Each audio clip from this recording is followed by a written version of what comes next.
thousands. Let's be real. It's probably not more than the thousands. And, like, you've now got that. And it says here, the frackers followed an earlier incident. I don't know what frackers is, but you've got competitive women who are the best in the world at what they do. When you allow them to play physical and allow them things happen, they're going to compete. They're going to have their teammates' backs, Fever coach Stephanie White said after the game. And, in the Sophie Cunningham's recent WNBA penalty has been officially disclosed, revealing the financial details behind the controversy that sparked unprecedented social media growth for the Phoenix Mercury guard. The Indiana Fever versus Phoenix Mercury altercation resulted in Cunningham receiving a $400 monetary penalty along with an additional undisclosed sanction for her involvement in the post-game confrontation. The total punishment likely remained under $1,000, considering standard league penalty structures. Important audience magnet and TV and corporate draw in the history of the business, and it's desperate trying to advance to succeed in a very crowded, male-dominated sports landscape. I don't know if the WNBA are trying to succeed. I mean this, like, I don't know if they're trying to succeed. And you guys might say I'm exaggerating, I might be wrong, but I actually don't know if they're trying to succeed. But, like, it got bad enough that, as she tweeted out, the WNBA continues to fail to meet the moment. Terrible decision to allow. This disciplinary action followed earlier tensions during the game. According to Fever head coach Stephanie White's post-game statements, elite competitive athletes naturally engage in physical play when the game allows such intensity, leading to players defending their teammates during heated moments. Within 72 hours following the incident, nearly 1 million supporters appeared to rally behind Cunningham's actions. The six-season veteran experienced explosive social media expansion, accumulating over 700,000 new followers across platforms, with Instagram gaining more than 244,000 additional users. Following 3 days, close to 1 million fans seem to have taken Sophie Cunningham's side. The 6-year vet has added 700,000 followers, more than 244,000 on Instagram. It is way more than that right now. According to social media platform Social Blade, Cunningham now has more than 1 million followers on TikTok and 730k on Instagram. I think she's at like 800k on Instagram now, and she's at 1.1 million on TikTok, with some fans dubbing her the enforcer in various online comment sections as of Friday. Her jerseys in the team store are listed as unavailable until. Current social media analytics show Cunningham's TikTok account surpassing 1.1 million followers, while her Instagram reached 800,000 followers. Online communities began referring to her as the enforcer across various digital platforms. Her team merchandise became so popular that official jerseys sold out completely, with restocking scheduled for July 8th. The financial implications of this viral moment extend far beyond the original penalty. Previously, Cunningham charged approximately $10,000 for sponsored content through influencer marketing platforms. Industry standards suggest that creators with 500,000 plus Instagram followers can command $20,000 per promotional post, though current estimates place Cunningham's potential earnings between $50,000 $70,000 per sponsored post. Marina may be saying the game, people are watching as never before, and this is what they see. And this is before the Sophie Cunningham fell. Before the foul, she tweets this out. Chris Evert, this is like, when will these ladies realize, accept, and appreciate Caitlin Clark's the best thing that ever happened to women's basketball? It's a bad look for the sport and what happened to sportsmanship. And by the way, sportsmanship is what it is. It is what it is. Like I don't think Caitlin Clark is some beacon of sportsman, like some like picture of sportsmanship. Marketing experts note that brands typically spend over $1 million to organically acquire similar follower numbers. Cunningham's existing partnerships with Adidas and Quest Nutrition position her well for expanded endorsement opportunities, with multiple potential deals reportedly under consideration. The growth trajectory appears unprecedented, according to her representation at sports management agency PRP. Senior director comments indicate that despite working with major athletes who have experienced viral moments, this particular situation represents uncharted territory regarding rapid follower acquisition within such compressed timeframes. July 8th.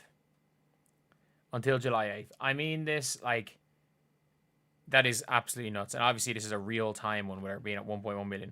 If a brand wanted to add that many followers on Instagram, it could easily spend more than 1 million doing so. According to social media marketing agency in the past, Cunningham offered to post sponsored content on her pages starting at $10,000 via open sponsorship.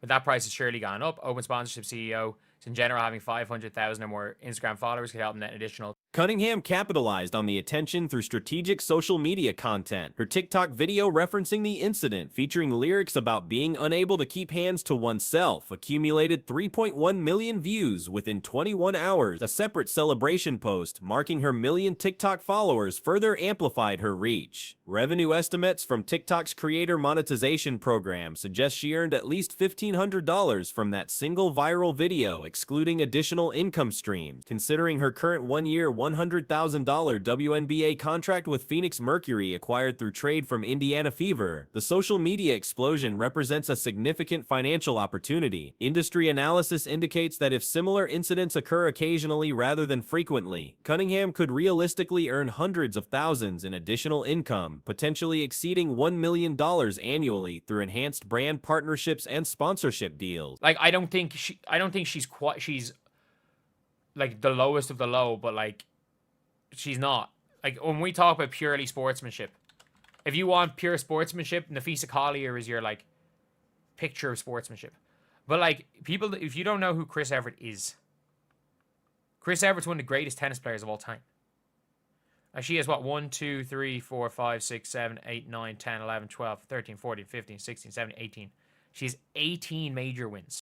The contrast between her $400 penalty and projected earnings demonstrates how modern athlete marketing has evolved. WNBA salary structures limit excessive fines since many players earn modest salaries, with $400 representing a meaningful percentage for lower-paid athletes. Previous predictions about penalty amounts proved remarkably accurate, with earlier estimates suggesting $350 fines for involved parties, including Caitlin Clark, nearly matching the actual $400. This situation illustrates how controversial moments can transform into lucrative opportunities for athletes who effectively leverage social media platforms. Cunningham's relevance has reached career-high levels, potentially establishing a peak that may define her marketability for years to come. $20,000 per post. Cunningham's current endorsements include Adidas and Quest Nutrition, with multiple new potential partnerships in the work. $20,000 per Instagram post for 500k is... depends on what the Instagram post is, to be honest, but that's high. That's high. Like, it just depends on engagement. I think Sophie Cunningham can make about 50,000 per Instagram post right now, but like, there's more that goes into metrics than just followers. Like, as someone who... The incident occurred during heightened WNBA attention, with concurrent games featuring other marquee matchups, including Dallas Wings contests. The timing amplified the viral nature of the confrontation, contributing to the massive audience engagement and subsequent follower growth. Current projections suggest this momentum could sustain significant earning potential throughout the upcoming season, particularly if Cunningham maintains her enhanced social media presence, while avoiding excessive on-court conflicts that might damage her marketable image. A recent controversy surrounding Christine Brennan and the Caitlin Clark situation has generated massive online engagement, with related content accumulating over 17 million views and continuing to climb beyond 20. This unprecedented attention highlights the current state of women's basketball discourse and raises questions about the WNBA's strategic direction during a period of unprecedented visibility. She has 18 major wins. Like, she is one of the GOATs. And I think you can make the argument that she is the GOAT. I don't think so. I think Serena is just individual dominance, and I think if Serena had played the whole way through, I think if Serena had have, like, kept going and never slowed down, that's Serena would have been actually not taking a couple of breaks and retired. The situation escalated when prominent figures began publicly criticizing the league's handling of incidents involving Clark. Christine Brennan, widely recognized as the most influential women's sports journalist in history, expressed frustration with the WNBA's decision-making, particularly regarding the Marina Mabrey situation. Her commentary suggested the league was failing to capitalize on extraordinary viewership opportunities, with audiences watching women's basketball at unprecedented levels. Tennis legend Chris Evert entered the conversation, tweeting pointed criticism about the league's approach. Evert, holder of 18 Grand Slam titles and considered among tennis's greatest players alongside Serena Williams, questioned when players would recognize and appreciate Clark's transformative impact on women's basketball. Her statement emphasized concerns about sportsmanship standards and the sport's overall image. Evert's credentials carry significant weight in sports commentary, while debates continue about tennis's greatest player, with arguments favoring Serena Williams based on individual dominance and career interruptions that may have prevented even greater achievements. Evert's 18 major championships establish her authority in athletic excellence discussion. Who has a YouTube account with a YouTube channel with 300,000 subscribers, like a lot of the time you can get better conversion of YouTube than on Instagram in terms of ads, and even with 300k at my absolute peak I might have gotten this, but like even now, even though my numbers at 200k I would have gotten bigger numbers than now, so it depends. Right now I think Sophie Cunningham could get 60,000-70,000. The criticism extends beyond individual incidents to broader concerns about the WNBA's strategic priorities. Questions arise about whether the organization genuinely pursues success within the competitive male-dominated sports entertainment landscape. The league faces scrutiny for allegedly mishandling moments that could advance women's basketball's profile. Video evidence continues emerging around the Marina Mabrey incident, suggesting she may not have witnessed the initial confrontation before making contact with Clark. This revelation intensifies criticism about player decision-making and officiating consistency. Analysis indicates that games with early referee intervention typically showed reduced physical altercations. Tired in her prime, and I'm not talking about a late prime when she was off pregnant, she just retired a few times in her prime, she would have won the most slams and would have won everything. But like, you've got one of the greatest of all time coming out and hyping it up. Like, which isn't a good look. It's not a good look when you've got, again, when you've got NBA players. Clark instigates nearly every physical altercation. The discourse reveals tensions between different stakeholders. NBA players and casual fans increasingly discuss the WNBA in negative contexts, often focusing either on Clark's exceptional performance or perceived targeting by opponents and officials. This narrative suggests widespread belief that the league inadequately protects its most marketable star. Sophie Cunningham's subsequent involvement adds another layer to the controversy. While her actions may warrant criticism, the accumulation of incidents creates broader questions about league culture and competitive standards. Multiple controversial moments occurring consecutively damage the organization's reputation during peak attention periods. On a like proper sponsored post, but you don't know if you want to do that at the end of the day. But it's a lot more than the, couple of £100. It's unprecedented growth, Addison said, who represents Cunningham as a senior director at sports management agency PRP. We work some pretty big athletes that have gone viral for some pretty big things. This has been something that I haven't seen before. This type of growth in a short amount of time, it's very new territory.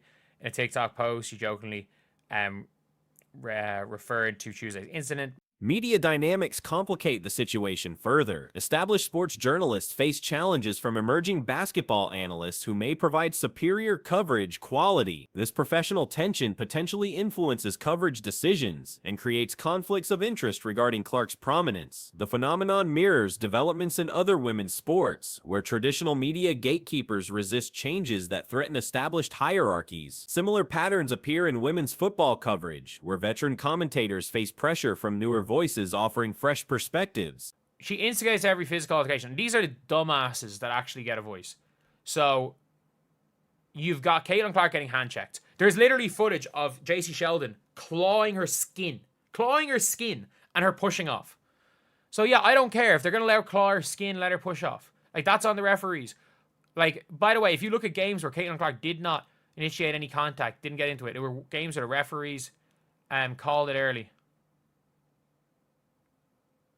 Like, Christine Brennan's position makes her criticism particularly significant. As the preeminent women's sports journalist, her departure from WNBA coverage would represent a major credibility loss. The league's apparent attempts to marginalize such influential voices demonstrates questionable public relations strategy. The controversy highlights fundamental questions about the WNBA's objectives and decision-making processes. Unclear messaging and inconsistent responses to high-profile incidents suggest organizational confusion about priorities and long-term vision. Chris Evert's intervention represents a watershed moment, bringing external legitimacy to criticism previously dismissed as partisan commentary. When tennis royalty questions women's basketball leadership, the sport faces reputational challenges extending beyond traditional basketball audiences. Mouthing the lyrics, I can't keep my hands to myself. I mean, I could, but why would I? Thanks in part to her new following, the video garnered 3.1 million views within 21 hours. She celebrated hitting the 1 million TikTok followers in a separate post on Friday. And that's one of the things that it comes to it. Like, realistically, just from the TikTok views, she's probably made... Like, I'm not someone that's that big on TikTok. I'm in Ireland, so the TikTok, like... What's it, the TikTok shop? Not TikTok shop. The accumulating criticism from respected figures like Brennan and Everett suggests systemic issues rather than isolated incidents. Their combined influence represents decades of women's sports advocacy and journalistic integrity, making their concerns difficult to dismiss. Current trajectories indicate potential long-term consequences for the WNBA's growth prospects. During an era of unprecedented women's sports investment and attention, mishandling transformational opportunities could prove costly. The league's response to this crisis may determine whether current momentum sustains or dissipates. And not only that, like, the fact is there's even more footage coming out that Marina Mabrey didn't even see what happened. Marina Mabrey was not even looking, and she just decided to knock Caitlin Clark down. Like, Marina Mabrey was not even looking.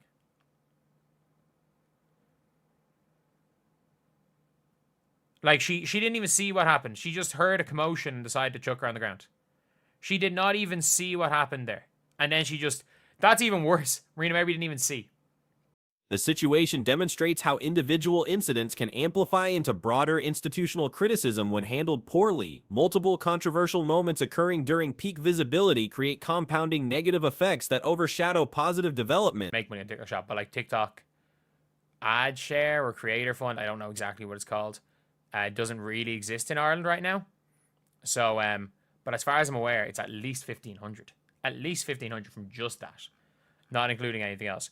Cunningham signed a deal with the Fever on a 1-year, $100,000 deal. I mean, she signed it with the Mercury, but then it got traded to the Fever. She is going to make multiple millions of dollars this year.